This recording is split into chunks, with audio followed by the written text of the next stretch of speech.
네, 안녕하세요. 저는 지금 2023년 버크셔 해서웨이 주주총회를 워렌 버핏을 만나고 온 김단태입니다. 그래서 오늘 짧게 어떤 일이 있었는지를 한번 말씀을 드릴까 하고요. 버크셔 해서웨이 이제 주주총회를 보면 약간 이런 엄청난 뭐라고 해야 될까, 운동장 같은 데서, 스테디움 같은 데서 이렇게 하고 있고, 버핏이 보면 여기 아주 이렇게 조그맣게 여기서 이제 쫙 나와요. 그래서 사람들이 막 박수를 치고 정말 어마어마한 뭐랄까 진짜 콘서트를 보는 그런 기분을 느낄 수가 있고요. 2년 연속 이제 버핏을 이렇게 만났습니다. 우리가 좀 봐야 될 것 중에 몇 가지가 있을까? 제 생각에는 이제 하나는 자사주를 얼마나 매입했는지, 그리고 현금을 얼마나 들고 있는지, 일단 이 두 개가 크게는 좀 중요한 것 같은데, 자사주 매입 같은 경우는 4 빌리언 달러 정도를 이번 분기에 했고, 사실 그렇게 크진 않아요. 약간 좀 애매하다. 자사주 매입량을 봤을 때 버핏은 버크셔 해서웨이가 막 엄청나게 저평가라고 생각하는 것 같지도 않고 고평가라고 생각하는 것 같지도 않고 그 사이 어딘가다 라고 얘기할 수가 있을 것 같습니다. 그리고 현금 같은 경우는 이제 조금 증가했어요. 그래서 이번 분기 이거 다 지난 분기 데이터고, 이번 분기에 이제 130 빌리언 정도라고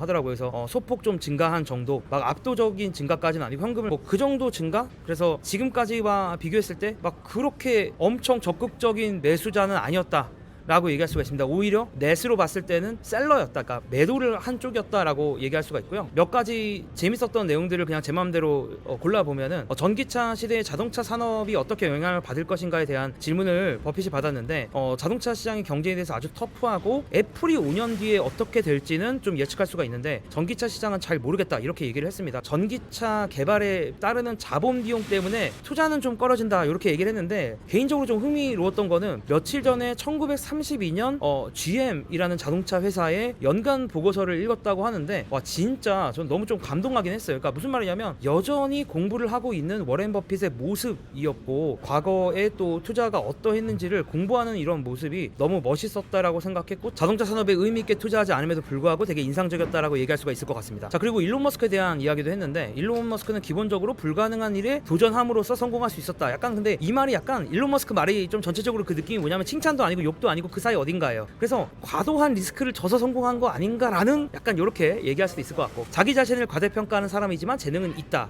라고 얘기했고, 비합리적인 극단적인 목표를 시도하지 않았다면 성공하지 못했을 것, 약간 이런 말을 좀 내포하고 있지 않나 라는 얘기를 하면서, 그러니까 버크셔 해서웨이는 우리가 할 수 있는, 그러니까 워렌 버핏과 찰리 먼거는 우리가 할 수 있는 쉬운 일을 추구한다 라며 일론 머스크와는 경쟁하고 싶지 않고 그렇게 많은 실패도 원하지 않는다 라고 하면서 칭찬도 아니고 욕도 아닌 그 사이 어딘가에 이야기를 했고요. 그 다음에 이제 TSMC라고 해서 버핏이 얼마 전에 샀다가 대부분을 매도한 대만 최고의 파운더리 업체 매도에 대한 이제 생각을 물어봤는데, 칭찬을 좀 하긴 했습니다. 가장 잘 관리되는 회사하고 반도체 업계에서 탑인데, 다만 이제 위치가 마음에 들지 않아서 그거에 대해서 재평가를 했다라는 얘기를 했는데, 한마디로 대만에 있기 때문이고 이제 미중 갈등에 대한 염려가 있기 때문에 매도를 했다라는 얘기죠. 그래서 차라리 자기는 미국에서 그런 주식을 찾고 싶다라는 이야기를 하고 있고, 하지만 먼거는 살짝 좀 다른 의견을 내비쳤어요. 버핏은 좀 타이완에 대해서 좀 편하게 생각할 필요가 있다라고 얘기를 했고요. 그 다음에 이제 기축 통화 이 달러의 지위에 대한 질문도 있었는데, 중국 위안화가 급부상하다 보니까 이제 이런 질문을 받았고, 그래서 화폐 통화가 일반적인 그런 통화 화폐, 종이 화폐들이 얼마나 통제불능 상태가 될지, 어느 정도까지 가봐야 될지는 아무도 알 수 없다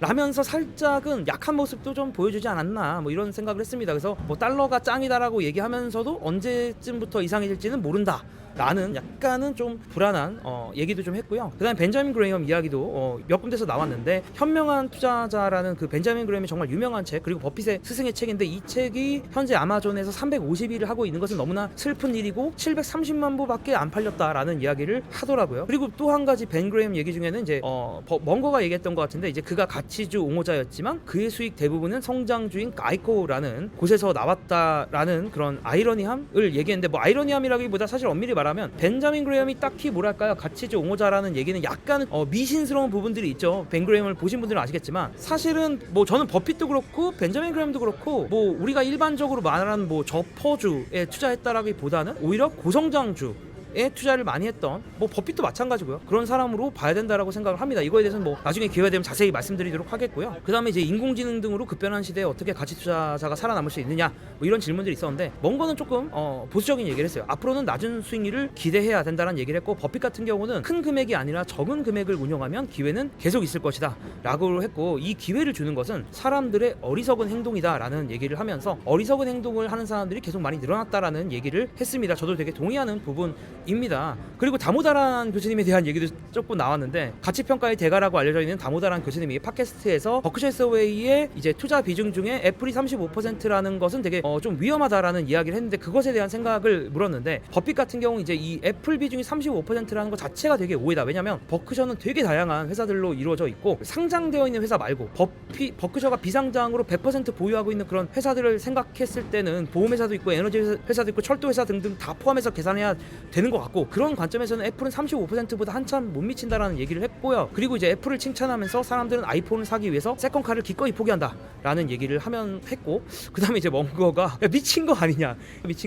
라고 하면서 이제 요 앞에 말을 좀 깠는데 이거 다모다란 교수님을 깐 건가? 어쨌든 미친 거 아니냐라고 했는데 이제 누가 미쳤는지에 대해서는 그건 넘어가도록 하고 근데 분산 투자 자체가 뭐 좋다고도 할 수 있겠지만 이해하지도 못하는 주식에 투자하는 것은 되게 바보 같은 짓이다 라는 이야기를 했습니다. 그래서 diversification이 아니라 이게 분산 투자를 말하는 단어죠. diversification 그러니까 다 악화가 되는 거 아니냐라는 분산하면서 더 나빠지는 거 아니냐 뭐 그런 거에 대한 경계하는 얘기를 좀 했고요. 그 다음에 이제 갑자기 어떻게 인생을 살아야 되느냐 좀 삶의 지혜에 대한 얘기들도 좀 몇 개 했는데 자신의 사망 기사를 작성하고 그것을 생각하며 살아라 뭐 이런 얘기를 했습니다. 그래서 저도 한번 생각을 해봤어요. 내 인생을 앞으로 어떻게 살까를 고민할 때 나의 사망 기사는 어떻게 쓰여질까 뭐 이런 생각을 해봤는데 누구보다도 더 빨리 경제 매크로 레카를 끌었던 한 유튜버 여기 잠들다 라고 써보니까 뭔가 좀 이상한 것 같아요. 그래서 이거 인생에 대해서 다시 생각해 봐야 되나 뭐 이런 생각을 했습니다. 자 그리고 그 외에도 뭐 삶의 지혜에 대한 얘기를 몇 가지 좀 했습니다. 친구 없이 세상을 떠난 부자 친구들도 많이 아는데 그러니까 결국엔 좀 친구도 좀 많이 사귀어야 된다 뭐 이런 얘기가 아니었을까. 전략 전체를 망칠 수 있는 큰 실수를 하지 않도록 해야 되고 이 큰 실수를 하지 않는 거라는 거에 대해서는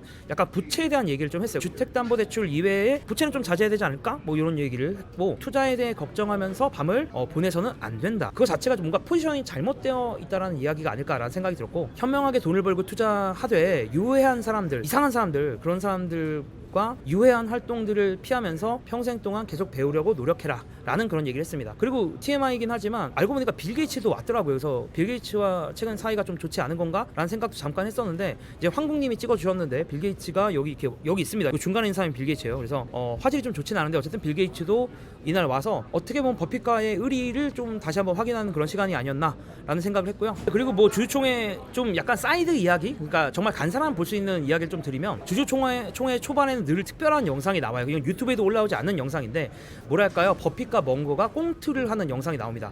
버핏과 멍거 그리고 유명 배우가 출연한 꽁트가 나오는데 근데 이제 이 얘기를 이번에 들어보니까 자세히 들어보니까 이 배우들이 거의 노게런티래요. 그래서 약간 그들도 즐기려고 하는 거고 근데 이제 배우가 퍼블릭한 영상에 놀려고 출연하는 건 말이 안 되니까 그래서 비공개를 한다라는 이야기를 했던 것 같아요. 그래서 저희만 볼 수 있었던 영상이 있고 이건 촬영이 금지가 돼서 촬영을 찍지는 못했는데 재밌는 게 이제 제이미 리 커티스라는 배우를 아시는지 모르지만 이 배우가 나옵니다. 어떤 식으로 나오냐면 참고로 이제 이 배우가 Everything Everywhere All at Once라는 여기서 나왔던 요 배우인데 요 배우가 이제 버핏 멍거와 함께 꽁트에 출연을 하는데 어떤 꽁트가 어떤 내용이냐면 뭐 이런 식이에요.